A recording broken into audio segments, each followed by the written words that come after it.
Cześć! Dziś witam Was w nietypowym otoczeniu. Zwykle szukam ładnych krajobrazów, jakichś urodziwych kadrów, ale ponieważ za chwilę przedstawię Wam motocykl, który debiutował w latach 80., postanowiłam Was zabrać na warszawskie, brudnowskie blokowisko z tamtych czasów, żeby odświeżyć Wam nieco pamięć. Z pewnością niewielu z Was pamięta czasy, jaką furorę wywoływało pojawienie się japońskiego motocykla na stołecznych ulicach. Gdy za chwilę u nas miał nastać stan wojenny, w kraju kwitnącej wiśni zadebiutował jednoślad przełomowy, który na wiele lat zagościł w sercach i marzeniach niejednego użytkownika Junaków, Kasiek, Emek, Urali, Rometów czy Komarów jeżdżących wówczas po polskich ulicach. Nowy model Suzuki to przede wszystkim hołd dla starej katany, dla tej historycznej katany. To jest właśnie odwołanie się do historii, do korzeni marki Suzuki, ale moim zdaniem jest to fajne połączenie nowoczesnego designu, bo spójrzcie na te ostre, cięte linie na baku czy owiewkach, jednocześnie z retro elementami, bo przecież co najbardziej przykuwa uwagę w katanie, oczywiście ta przednia lampa, która jest kwadratowa, tak jak u protoplasty, wykonana w technologii LED, rzecz jasna, tak samo jak światło tylne i pozycyjne, i gwarantuję Wam, że ten powerbike naprawdę zwraca uwagę na miejskich ulicach i ludzie się za tym motocyklem oglądają. Był rok 1981, kiedy Suzuki pokazało model GSX 1100S Katana, a plakatami z jego wizerunkiem tapetowano sobie meblościanki. Wspaniałe wspomnienia, dobre opinie i pozytywne wrażenia z jazdy, jakie do dziś mają motocykliści, którzy doświadczyli przejażdżki tą maszyną, spowodowały, że Suzuki musiało się bardzo postarać, aby nie zepsuć tej laurki, jaką napisali sami fani jednośladów. Katanę, wydaje się, że chyba dla zmylenia przeciwnika odziano w nieco grzeczne szaty i właśnie dlatego jest tak wyglądająca lampa. Tu nie ma jakichś wściekle skośnych wzorów, tylko jest kwadratowo, spokojnie. Dorzucono wygodną kanapę. Nie leży się tutaj tak jak w sportowych motocyklach na nadgarstkach, tylko ta pozycja jest wygodna i to wszystko sprawia, że właściwie ten motocykl wygląda bardzo właśnie grzecznie, potulnie, pokornie, ale gwarantuję Wam, że wystarczy odkręcić mocniej, gwałtowniej manetkę gazu i z takiej potulnej miejskiej owieczki, wydawałoby się, katana staje się groźnym, ryczącym wilkiem, a właściwie wilczycą, bo przecież katana to kobieta.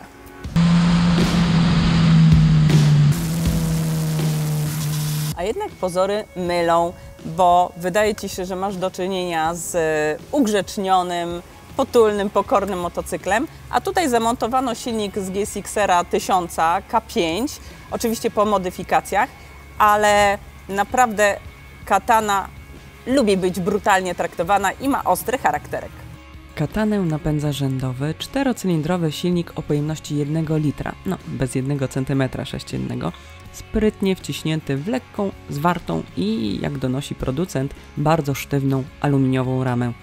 Pod manetką do dyspozycji jest 150 koni mechanicznych, dostępnych przy mocnym odkręceniu, czyli przy 10 000 obrotów na minutę. Ale tu odkręcać aż miło. I cóż, trzeba mieć odwagę. Jednostką zarządza skomplikowana maszyneria, w skład której wchodzi m.in. system podwójnych zaworów i system strojenia wydechu. Z przodu zainstalowano też w pełni regulowany widelec o przekroju 43 mm, a o błyskawiczne zatrzymanie dbają czterotłoczkowe zaciski i tarcze Brembo.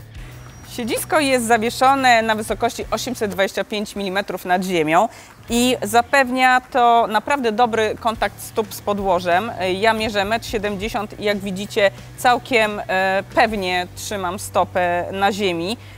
Nie są to paluszki, tylko naprawdę dobry kontakt. Sprzyja temu na pewno wykrojona tutaj sylwetka tego motocykla na wysokości baku i siedziska bardzo wąsko, ona jest bardzo smukła. Przed oczami kierowcy mamy duży LEDowy panel, wyświetlacz, na którym są wszystkie potrzebne funkcje wyświetlane w taki sposób, że ta grafika jest biała na czarnym tle. Ma możliwość rozjaśnienia. Wszystko jest moim zdaniem bardzo czytelne. nawet w różnych warunkach oświetleniowych, w różnych warunkach pogodowych. Wszystkie przełączniki są rozmieszczone w bardzo ergonomicznych miejscach, czyli dokładnie tam, gdzie się ich spodziewasz. Nawet w grubych rękawiczkach zimowych nie będzie problemu z obsługą. Wszystko jest bardzo intuicyjne. Także nic nie wymaga tutaj przyzwyczajenia. Po prostu wsiadasz, uruchamiasz silnik, jedyna i ruszasz w siną dal. Obrotomierz wyposażono w funkcję Peak Hold, która zapamiętuje maksymalne obroty po spadku prędkości obrotowej. Kierowca może zatem zobaczyć szczytową wartość obrotów na minutę w momencie zmiany biegów.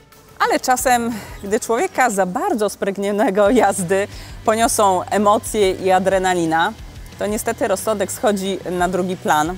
Wiem coś o tym, ale warto wiedzieć, że jest coś, co czuwa mimo wszystko nad naszym bezpieczeństwem i Suzuki przewidziało takie wybryki ludzkiej natury i postanowiło bardzo zadbać o bezpieczeństwo kierowcy, a co za tym idzie pasażera.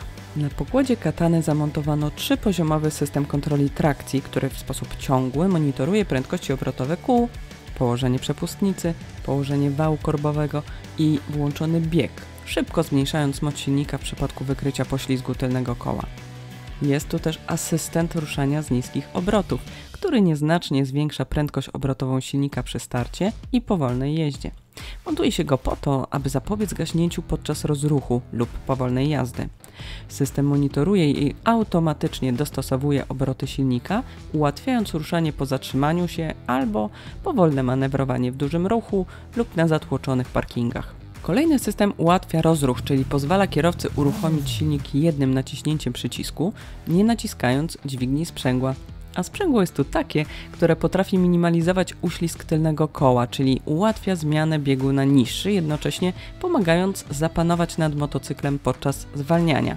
Z jednej strony to sprzęgło sprawia, że redukcje przy wjeździe w zakręt są bardziej płynne, ale i umożliwia większy fan podczas sportowej jazdy.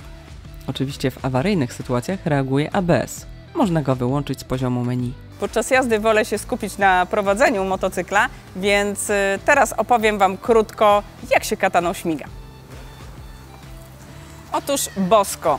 Moim zdaniem to motocykl, który jest przeznaczony dla osób z jednej strony chcących jeździć na co dzień, ale z drugiej, którzy lubią czuć moc i możliwości tego sprzętu, czyli chcą mieć motocykl uniwersalny, którym wjadą na tor i trochę poświrują, a z drugiej strony pojeżdżą, polansować się po mieście właśnie w takich dolnych, niskich obrotach, do którego ten silnik jest stworzony. Właśnie po to te modyfikacje. Tutaj ten średni zakres obrotów absolutnie Katana lubi, podobnie jak wysoki. I to jest właśnie dedykowane do jeżdżenia po ulicach. A jak chcesz dziarsko ruszyć spośród świateł, czemu nie? Wystarczy gwałtownie odkręcić manetkę i też on przyspiesza liniowo, bez denerwujących szarpnięć. Suzuki Katana jest dedykowana motocyklistom, którzy nie lubią kompromisów. Chcą jeździć szybko i sprawnie po zakrętach, ale i cieszyć się każdym kilometrem w mieście, gdzie powolna jazda na nudnym motocyklu jest jak obserwacja wyścigu ciężarówek na autostradzie. Czyż nie lepiej jest prowadzić sprzęt, który niezależnie od okoliczności raduje kierującego? Tak jest właśnie z Kataną. Ten dźwięk, który towarzyszy pracy silnika zarówno na tych wolnych obrotach, jak i wkręcaniu na te najwyższe, przynajmniej u mnie powoduje szybsze bicie serca. Ale sami posłuchajcie tej muzyki.